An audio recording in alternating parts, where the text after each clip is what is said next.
दोस्तों की हाल चाल है जनाब, तुसी देखते पे हो अपना देश पंजाब टीवी ते मैं तुहाडा मेज़बान मोहम्मद नदीम खारल। सब तो पहले अपने चैनल को करना सब्सक्राइब ते बेल आइकन ते क्लिक करना है कि अच्छी ते बेहतरीन वीडियो का नोटिफिकेशन हमेशा इस तरह तुहानू मिलता रहे, तुसी देखते रहो।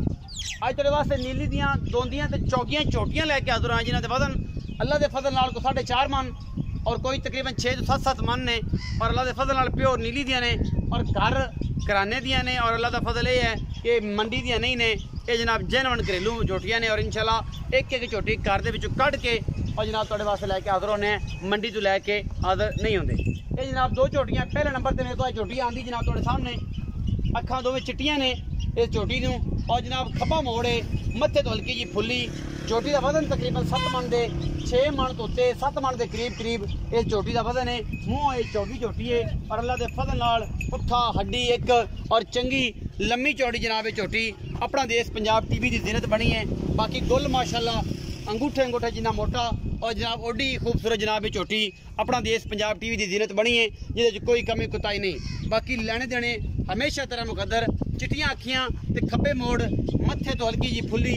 ये झोटी की हड्डी एक वक्खी की 4 उंगल दी है और पुट्ठा भी ओडा ही चौड़ा जेडी की माशाल्लाह आप रानी है। ये जनाब झोटी नंबर 1 है, कैमरे की निगाह च कोई कमी नहीं किसी किस्म की। बाकी नीली दी है और जनाब बिल्कुल दरिया की सतलुज की जिसे कोई कमी कुताई नहीं। ये जनाब झोटी नंबर 1 है जिसकी तसल्ली कैमरा मैन ने करवाई है। झोटी नंबर 2 विखावांगे। यह जनाब झोटी नंबर 2 है, चिट्टियां अखा ने मत्थे तो हल्की जी फुल्ली और झोटी प्योर नीली दी और काठा में सिर जनाब मोड़ी फिरती है। बाकी थोड़े सामने अल्लाह के फजल नाल आप तसल्ली कर दो, गट थोड़ा जहा भारा है लेकिन झोटी बड़ी आउट क्लास है। अल्लाह के फजल नाल पिछले पैर जनाब धोते हुए ने ये।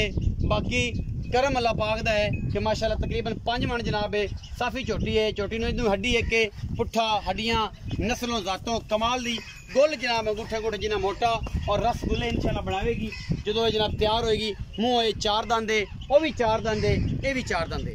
झोटियां ने 4, ये 2 जी पहले नंबर वाले चौगियां ने और जी दूसरियां ने वो दोवें एक खीरी है एक दोंदी है। बाकी वीडियो दे विच सारा कुछ आया है, समझ आ जाएगी की गलबात है की मामला है, कोई कमी कुताई किसी किस्म की नहीं। और असं कोशिश करांगे कि झोटियां जी टोर के बाद विखा भी दईए फाइनली तौर पर।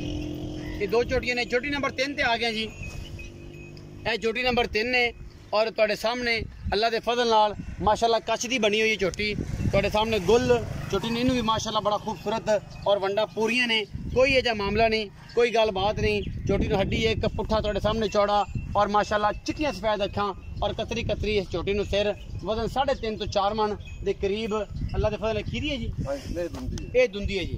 ये झोटी माशाल्लाह दुंदी है जी, हुणे दुंदी हुई है खीरी तो। ये झोटी नंबर 3 ने। मुल जेड़ा मालक नूं पुछांगे जेड़ा भी है हिसाब किताब तुहाडे सामने आ जाएगा। ये झोटी नंबर 3 है जी। झोटी नंबर 4 जनाब अस तुहानूं दिखा रहे हैं, इनदी भी चिट्टियां सफेद अखां ने, कतरी कतरी जनाब इनू सिर है बिल्कुल जनाब मोड़ी फिरदी है काठा दे विच और जनाब एक खीरी झोटी है तुहाडे वास्ते लैके हाजिर होए हैं नीली दियां। शर्त यह है कि झोटियां नीली दियां और जनाब ब्रांड अल्लाह के फजल नाल। बाकी लेने देने हमेशा इस तरह मुकद्दर ऐ मरले मरले की वंड ते गुल पे है और अंगूठा पूरा जनाब एडा मोटा जिवें थम लगे होंदे ने इस तरीके जनाब ये झोटी है। ये 4 झोटियां ने जी अल्लाह के फजल नाल है नीली दियां ने जिन्हां विच कोई कमी कुताई किसी पासों नहीं। दरिया में चरण वालियां और दरिया का जनाब प्यार करने वालियां। इसका वजन 3.5 तो 3.25 मन है। बाकी अल्लाह के फजल नाल मालक नाल गल्लां करांगे जेड़ियां भी है ने वो ही दसेगा सारी गलबात। आओ जी।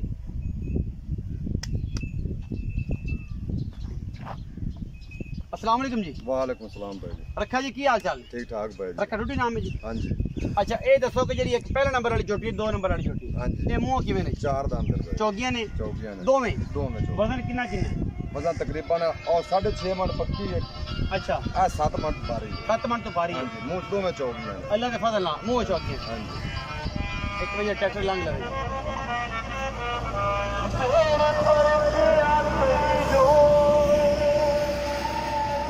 अच्छा ये 7 मन तो भारी है, 6.5 मन दोवें चौगियां ने। इन्हां दा मुल वख-वख के इकट्ठा कर नहीं इन्हां दो दा इकट्ठा करसा हमना दो दा इकट्ठा करसा करो जी। 2 दा इकट्ठा की मुल इन्हां दे 1,60,000 दे बाद 1,60,000 दे बाद 320 है 2 जोड़े दा। हां 3,20,000 3,20,000 ਇਹਦੇ ਵਿੱਚੋਂ ਕੋਈ ਲਾੜ ਪਿਆਰ ਵੀ ਹੋਣਾ? को माड़ा चंगा कर को छोटे चौके चंगी चौकी चंगी एडे एडे कत्ता वाली एडे एडे फसर वाली मुंह की जान नहीं नहीं हर घर एक एक काढ़ते आती है अल्लाह दे फजल नाल। अल्लाह ने पता तो शुरू तो चैलेंज है अपना कोई बंदा झोटी दी मंडी दी झोटी साबित करे जी। 10 लाख का चैलेंज है कोई को 4 लाख 50 दा नहीं आखा मैं अगर कोई बंदा कहे कि झोटी अल्लाह रखे ने मंडी तो खरीद जाके वीडियो ते पाਉਂਦਾ पे पहुंचदा पे 10 लाख 10 लाख इनाम दे घरेलू झोटियां घरेलू झोटी बाहर दियां। साबित करा कोई विराज तो आपको आवे हां जी मालक ने मत मालक ते घर जब चेक करा भाई 10 के साडे को मुल खरीद के लाया गया खरीद के ले गया घरेलू झोटी। घरेलू झोटी अच्छा जेडी दो जोड़ा है हाँ ਉਹਨੇ जी। जी पहले नंबर वाली ਉਹ ਦੋਂਦੀ ਹੈ ਉਹ ਦੋਂਦੀ ਹੈ ਜੀ ਤੇ ਜਿਹੜੀ ਚੌਥੇ ਨੰਬਰ ਵਾਲੀ ਹੈ ਉਹ ਖੀਰੀ ਉਹ ਖੀਰੀ ਹੈ ਜੀ ਇਹਨਾਂ ਦਾ ਕੀ ਮੁੱਲ ਪਾ ਹੈ ਇਹਨਾਂ ਦਾ ਪਿਆਰ ਮੁਹੱਬਤ ਕਰਦੇ ਨਾ हाँ जी 1,35,000 ਦਾ ਬਾਅਦ 1,35,000 ਦੇ ਬਾਅਦ ਜੋੜਾ ਜੋੜਾ। ਇਹਨਾਂ ਵਿੱਚ ਵੀ ਲਾੜ ਪਿਆਰ ਹੋਵੇਗਾ ਕੋਈ ਮਾੜਾ ਚੰਗਾ ਸਾ ਝੋਟੀਆਂ ਚੰਗੀਆਂ ਨੇ ਆਪਾਂ ਮੁੱਲ ਮਕੂਲ ਕਰਦੇ ਹੁੰਦੇ ਮਕੂਲ ਮੁੱਲ ਕਰਦੇ ਹਾਂਜੀ। ਛੋਟੀਆਂ ਚੰਗੀਆਂ ਨੇ ਚੰਗੀਆਂ ਨੇ। ਔਰ ਇਹ ਜਿਹੜੀਆਂ ਚੰਗੀਆਂ ਨੀਲੀ ਦੀਆਂ ਨੇ ਨੀਲੀ ਖਾਸ ਨੀਲੇ ਦੀਆਂ ਜਿਨ੍ਹਾਂ ਵਿੱਚ ਕੋਈ ਸ਼ੱਕ ਸ਼ੁਬਾ ਤੇਰੇ ਹੁੱਤ ਦੀ ਤਾਲ ਦੀ ਉਸੇ ਅੱਛਾ ਕੋਈ ਪਾਰ ਉਰਵਾਰ ਦੀ ਨਹੀਂ ਹੋਣੀ ਖਾਸ ਦਰਿਆ ਦੀ ਝੋਟੀ ਉਸੇ ਖਾਸ ਦਰਿਆ ਦੀ ਖਾਸ ਅਸਲ ਦਰਿਆ ਦੀ। ਖਾਸ ਨੀਲੀ ਦੀਆਂ ਅਸਲ ਖਾਸ ਨੀਲੇ ਦੀ ਕੋਈ ਬੰਦਾ ਆ ਕੇ ਇਹ ਨਹੀਂ ਕਹਿ ਸਕਦਾ ਕਿ ਮੈਂ ਨੀਲੀ ਦੇਣੀ ਜੋੜੀ ਨੀਲੀ ਦੇਣੀ ਨਹੀਂ ਆਖ ਸਕਦਾ ਅਸੀਂ ਫਾਈਨਲੀ ਘਰ ਬੂਆ ਵਿਖਾਵਾਂਗੇ ਇਨਸ਼ਾਅੱਲਾ ਬੂਆ ਵਿਕਾਵਾਂਗੇ ਕਿੱਲੇ ਖਰਾਵਾਂਗੇ ਕੋਈ ਐਸੀ ਗੱਲ ਤੇ ਅੱਖੀ ਵਾਲੇ ਝੋਟੀਆਂ ਵੇਖ ਲੈਸੇ ਨੇ ਅੱਖੀ ਵਾਲੇ ਜੋਟੀਆਂ ਵੇਖਣਗੇ ਜਿਹੜੇ ਜਾਣਦੇ ਨੇ ਨੀਲੀ ਨੂੰ ਉਹ ਵੇਖਣਗੇ ਨਾ ਛੋਟੀਆਂ ਨੂੰ ਉਹ ਹੀ ਖਰੀਦਣਗੇ ਬਾਕੀ ਚਾਰੇ ਮੇਰੇ ਵਰਗੇ ਜਿਹੜੇ ਨੇ ਵਿਚਾਰੇ ਉਹ ਆਖਣਗੇ ਯਾਰ ਨਹੀਂ ਨਦੀਮ ਭਾਈ ਇਹ ਝੋਟੀਆਂ ਜਿਹੜੀਆਂ ਨੇ ਸਾਰੀ ਢਾਈ ਢਾਈ ਮੰਨਦੀਆਂ ਨੇ ਤੁਸੀਂ ਕੈਮਰੇ ਦਾ ਜ਼ੂਮ ਵੱਡਾ ਕਰਤਾ ਇਹ ਜਨਾਬ ਝੋਟੀਆਂ ਹੋ ਗਈਆਂ ਵੱਡੀਆਂ ਤੇ ਇਮਰਾਨ ਜੱਟ ਸਿੰਘ ਜੀ ਗੱਲ ਕਰ ਦਿੰਦਾ ਉਹ ਆਂਦਾ ਜੀ ਨਹੀਂ ਜੀ ਨਹੀਂ ਇਹ ਝੋਟੀਆਂ ਤਾਂ ਹੈ ਹੀ ਨਹੀਂ ਨੀਲੀ ਦੀਆਂ 10 ਲੱਖ ਦਾ ਚੈਲੰਜ ਹੈ 10 ਲੱਖ ਦਾ ਚੈਲੰਜ ਹੈ ਝੋਟੀਆਂ ਅਗਰ ਸਾਡੀ ਨੀਲੀ ਤੋਂ ਬਾਹਰ ਕੋ ਬੰਦਾ ਸਾਬਤ ਕਰ ਦੇ ਮੰਡੀ ਤੋਂ ਸਾਬਤ ਕਰ ਦੇ 10 ਲੱਖ रुपए का चैलेंज है अल्लाह के फजल नाल। अगर वीडियो लगे अच्छी वीडियो को लाइक शेयर और कमेंट जरूर करा जे अपनी राय जरूर दिया जे क्योंकि राय नाल मुहब्बतां वधियां ने और असीं इंशाअल्लाह इस मुहब्बत दे तकाजे नाल सनी ते मनी दे नाल असीं जनाब ये झोटियां नीली तो लैके आए हैं अपना बहुत सारा ख्याल रखिए जे पाकिस्तान जिंदाबाद पाक आर्मी